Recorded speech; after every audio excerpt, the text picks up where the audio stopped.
Bonjour à tous, ravi de vous retrouver pour Afrique Hebdo.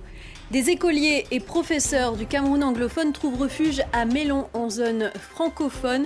Ils ont pu reprendre les cours mais doivent faire face aux défis du relogement et à un nouvel environnement linguistique. C'est le plus grand rassemblement de peuples nomades au Niger, la cure salée. Des milliers d'éleveurs Touareg et Peuls se retrouvent chaque année à Ingal pour 3 jours de fêtes et d'échanges. Reportage à suivre sur le rituel nuptial du Guéréwol. Pour finir, nous irons à la rencontre des pêcheurs de l'extrême sur les bords du fleuve Congo. Les Wagenya risquent leur vie tous les jours pour quelques poissons. Ils utilisent une technique ancestrale unique au monde. Depuis le début du conflit dans les régions anglophones du Cameroun, les écoles sont régulièrement prises pour cible. Les violences affectent plus de 600 000 enfants en âge d'être scolarisés. Après avoir dû fuir avec leurs parents et leurs enseignants, des milliers d'entre eux ont pu retrouver les bancs des salles de classe. Mais les difficultés ne manquent pas. Nos correspondants Marcel Amoko, Stéphane Noah et Luc Armelgo se sont rendus dans une école de Mélon. C'est jour de rentrée dans cette école primaire de Mélon, région du littoral au Cameroun. L'hymne national du Cameroun, chanté en français et en anglais par ces adolescents âgés de 4 à 13 ans. Ils sont tous des déplacés qui ont fui les régions anglophones du Cameroun, où sévit une guerre à huis clos sur fond de revendications sécessionnistes depuis octobre 2016.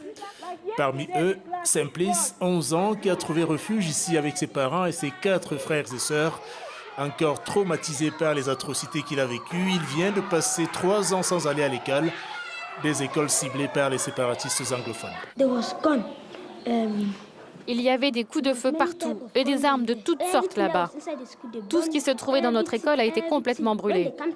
Lorsqu'ils venaient dans nos villages pour combattre, ils dormaient dans nos écoles. Ici, il n'y a pas de guerre. Je suis heureux. Je voudrais devenir ingénieur quand je serai grand.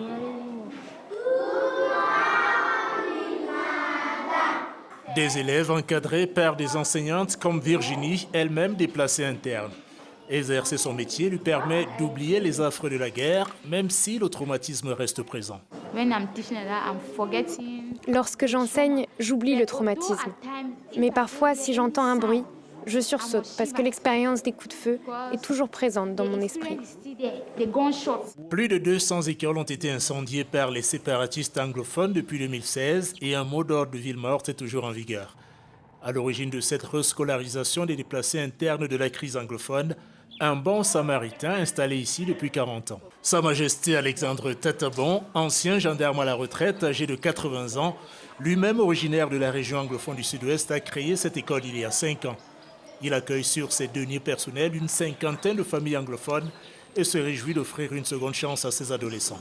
Je suis satisfait d'avoir rendu service à un peuple, à une nation. Ça ne donne rien, mais les enseignants, eux aussi, comme ils sont aussi des déplacés, ils font le sacrifice pour encadrer nos enfants. La guerre qui déchire les régions anglophones du nord-ouest et du sud-ouest du Cameroun a déjà fait près de 6 000 morts et plus d'1 million de réfugiés et de déplacés internes, en majorité des femmes et des enfants.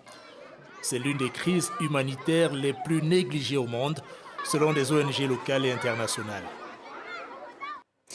Exposition à différentes formes de pollution, mode de vie plus sédentarisé, régime alimentaire pas assez sain ou encore manque de dépistage. Le cancer fait de plus en plus de victimes en Afrique.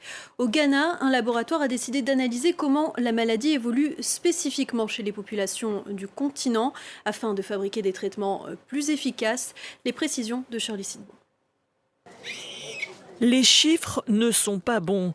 Le cancer progresse en Afrique et le taux de malades qui succombent est parmi les plus élevés dans le monde. Un laboratoire basé à Accra a décidé de se lancer dans un projet pharaonique. Il compte révolutionner la recherche sur le cancer en Afrique. Le labo Yemachi s'intéresse au cancer, notamment parce que personne d'autre ne le fait en Afrique. La plupart des chercheurs se consacrent aux maladies infectieuses et pourtant, notre continent est celui où le poids du cancer progresse le plus vite. Baisser la mortalité commence par le fait de tester les gens et détecter les cancers très tôt pour qu'ils puissent être traités. Ces scientifiques ont une autre approche. Il crée une base de données sur les cancers à travers l'Afrique pour en avoir une image très précise. Lorsque l'on regarde les études faites à travers le monde, une très petite partie des patients examinés sont africains. Notre but est d'étudier la population africaine.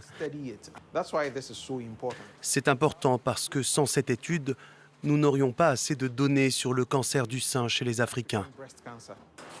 Rassembler les données est crucial parce que cela va permettre d'ajuster les traitements aux Africains pour plus d'efficacité, plus de vies sauvées. Après le cancer du sein, le laboratoire va se consacrer au cancer chez les enfants. On en vient à ce grand rendez-vous annuel du monde pastoral au Niger, la cure salée. Des éleveurs Touareg et Peuls se retrouvent à Ingal, une zone réputée pour ses pâturages riches en sels minéraux, ce qui explique le nom donné à l'événement.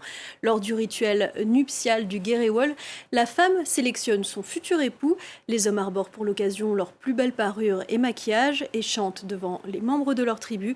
Reportage de notre correspondant Harold Girard. Jean Goul se maquille avec attention, corrigé par son camarade. Tous les deux se préparent pour la représentation la plus importante de l'année, le Guéréwol. Ce jeune homme Peul de 25 ans a déjà participé plusieurs fois, mais n'a pas encore atteint son objectif, le mariage avec une femme de son ethnie.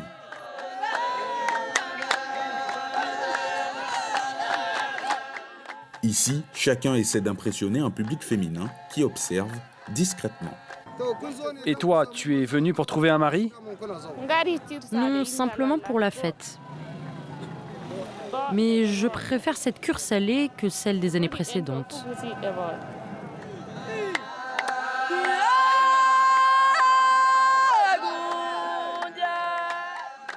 Plusieurs milliers de Peuls éleveurs nomades interrompent leur traversée du pays pour assister à la cure salée. Pour l'instant, Jean Goul et ses amis font chou blanc.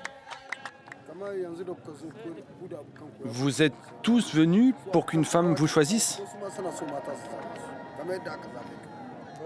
Oui, et c'est comme ça qu'on peut y arriver. Certains de mes amis également se donnent à fond pour qu'une femme les choisisse.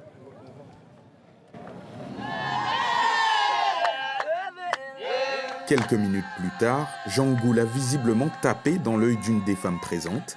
C'est une cérémonie alors très privée qui s'organise. Nous avons droit à une courte démonstration entre plusieurs hommes et 2 femmes qui mettent encore à l'épreuve les talents de choristes de leurs prétendants.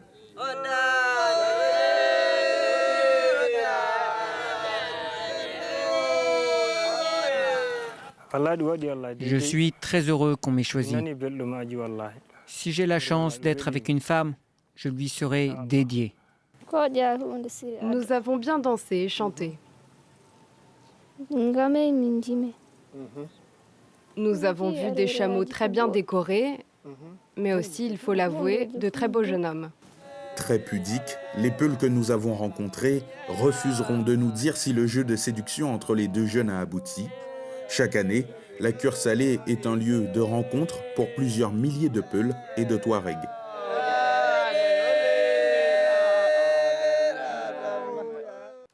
En République démocratique du Congo, des pêcheurs acrobates plongent dans des rapides pour capturer les poissons du fleuve Congo, l'un des cours d'eau les plus puissants de la planète.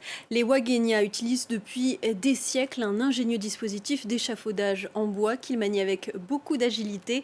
Et vous allez le voir, ce n'est pas toujours sans danger. Reportage de Nicolas Bertrand, Jean Barrère et Céline Marchand. Il s'étire sur des milliers de kilomètres. Le fleuve Congo est un des cours d'eau les plus puissants de la planète, un des plus dangereux aussi. Dans la région de Kisangani, le fleuve devient particulièrement nerveux. C'est là que travaillent les Wagenya. Ces hommes attrapent des poissons à l'aide de nasses, comme celle-ci, fabriquée à la main. Il faut serrer fort ces lianes pour que ça soit solide. Tous les jours, c'est le même numéro d'équilibristes qui se joue. Une équipe se hisse à main nue sur ces échafaudages en bois pour attacher les pièges. Les autres les installent dans l'eau. On met la nasse contre le courant parce que si le poisson entre, il n'y a plus moyen de sortir. Ici, le fleuve bouillonne. Le débit de l'eau est à son maximum. Les pêcheurs font les derniers réglages à l'intérieur des pièges, au-dessus des rapides. Il faut alors être très prudent. Le moindre faux pas peut coûter la vie. Oui, on peut tomber et se retrouver coincé dans la nasse. Et une fois que vous entrez là-bas, s'il n'y avait pas d'intervention, les pêcheurs pour soulever la nasse, vous êtes mort. Une fois installés, les nasses restent comme ça plusieurs heures, ballottées par les flots. Les Wagenia grimpent un peu plus haut et attendent, tels des funambules. Ici, nous ne connaissons que la pêche. C'est notre moyen de subsistance. On ne cultive rien ici. La pêche, c'est le savoir-faire que nos ancêtres nous ont transmis. C'est tout ce qu'on sait faire. Plusieurs heures plus tard, c'est la collecte. Cette nasse est restée dans l'eau toute la journée. Tirez! Tirez très fort pour la sortir de l'eau. Aujourd'hui, la pêche n'est pas très bonne. Le niveau de l'eau est trop élevé. C'est la déception. Aujourd'hui, il n'y a pas de gros poissons. Il n'y a que du fretin, que des petits poissons.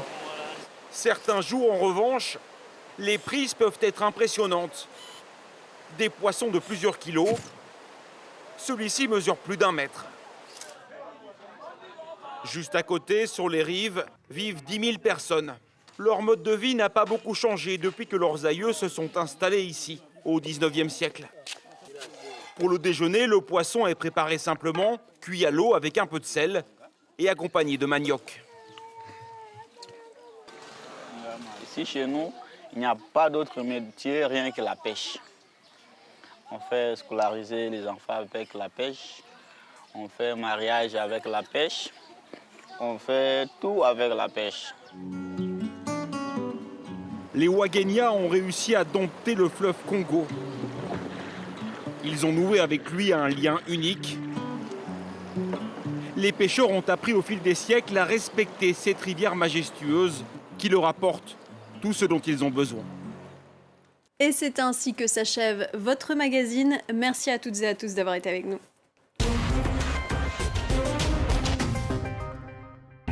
Regardez la météo avec Multivit 4G. Mettez du soleil dans votre journée. C'est top. Multivit 4G de Forte Pharma. Fortez-vous mieux ?